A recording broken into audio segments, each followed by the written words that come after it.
જય શ્રી કૃષ્ણ, જય માતાજી. કેમ હો બધા? તો સવારનો ટાઈમ હે, હું અહીંયા કણે દીવા કરું હું. તો આજનો દિવસ તો આપણા પૂરા ભારત માટે કેટલો મોટો દિવસ છે એ આપ સૌને ખબર જ છે. આજે ભગવાન રામનું મૂર્તિનું પ્રાણ પ્રતિષ્ઠા અયોધ્યામાં થવાની છે. તો બસ ચારે બાજુ દીવા જગાવી દીધા. ફરીથી દિવાળી મનાવીએ અહીં આપણે આખું ભારત મળીને. તો મન બહુ જ ખુશ છે. 500 વર્ષ પછી ભગવાન રામ જે પોતાના ઘરે આવે છે, તો બસ એની જ ખુશી છે. અને એની ખુશીમાં રંગોળી, દીવા ને કેટલા બધા પ્રોગ્રામ ગામો ગામ થયા છે. અમારા ગામમાં પણ આજે સારો એવો મસ્ત પ્રોગ્રામ છે. તો હું તમારી સાથે એના જ થોડાક પલ શેર કરીશ. તો વિડીયોમાં બન્યા રહેજો. ચેનલને સબસ્ક્રાઇબ જરૂરથી કરી દેજો, વિડીયોને લાઇક કરજો, શેર કરજો અને કમેન્ટમાં જય શ્રી રામ લખવાનું ભૂલતા નહીં. જય માતાજી. કેમ છો બધા? તો આજે છે 22 જાન્યુઆરી, આપણા દેશ માટે ખૂબ જ મોટો દિવસ, બધાને ખબર જ છે. તો બસ હું રેડી થઈ ગઈ છું. કુલદીપ પણ રેડી થઈને ગયા. ધ્રુવેશ તો ક્યારે એના દાદા સાથે હાલ્યો ગયો હતો. ગામમાં ઘણો બધા પ્રોગ્રામ હે. શોભાયાત્રા તો લગભગ ઊંધી પૂરી થઈ ગઈ હશે, કારણ કે 11 વાગે ગયા છે. જમણવાર બપોરનું, રાતનું. તો આજ આખો દિવસ હું તમારી સાથે શેર કરીશ કેવી રીતના અમારા ગામમાં આ ઉત્સવને, રામોત્સવને કેવી રીતના ઉજવવામાં આવ્યો. ભગવાન રામની આજે પ્રાણ પ્રતિષ્ઠા છે અયોધ્યામાં. તો આપણા હિન્દુઓ માટે તો ખૂબ મોટો દિવસ છે, ઇન્ડિયા માટે ખૂબ મોટો દિવસ છે.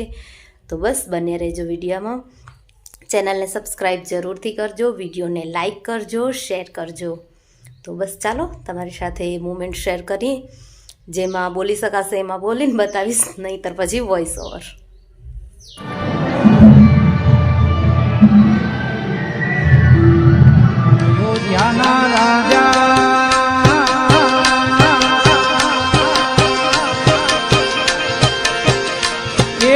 અયોધ્યાના રાજા અને મોટા મહારાજા, અયોધ્યાના રાજા અને મોટા મહારાજા. બોલો જય સિયા રામ રે, બોલો જય સિયા રામ.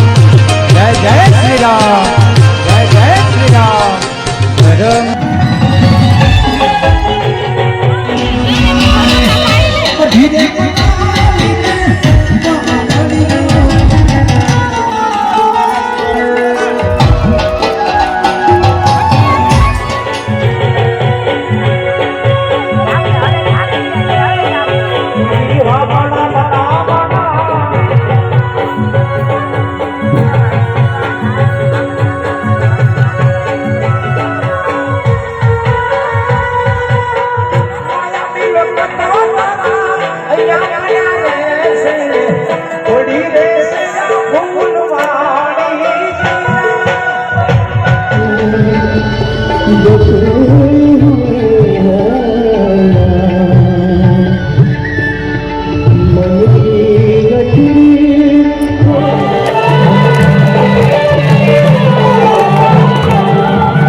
મહાઆરતી થઈ ગઈ અને હવે લેશું પ્રસાદ. પ્રસાદમાં બપોરે સેવ ગુંદી ને ખારી ભાત હતા. બહુ મસ્ત પ્રસાદ બન્યો હતો. જમીને મજા આવી ગયા ઘરે. ને સાહેબ અમારા અહીંયા જમે છે, કેમ કે એને ખાધું નથી. ને આજે ધ્રુવેશે પહેર્યો છે કુર્તો મસ્ત મજાનો. અહીંયા અમારો દીકરો, ડાય દીકરો ને માં ક્યાં ચડ્યો હે દીકરો, ક્યાં ચડ્યો હે?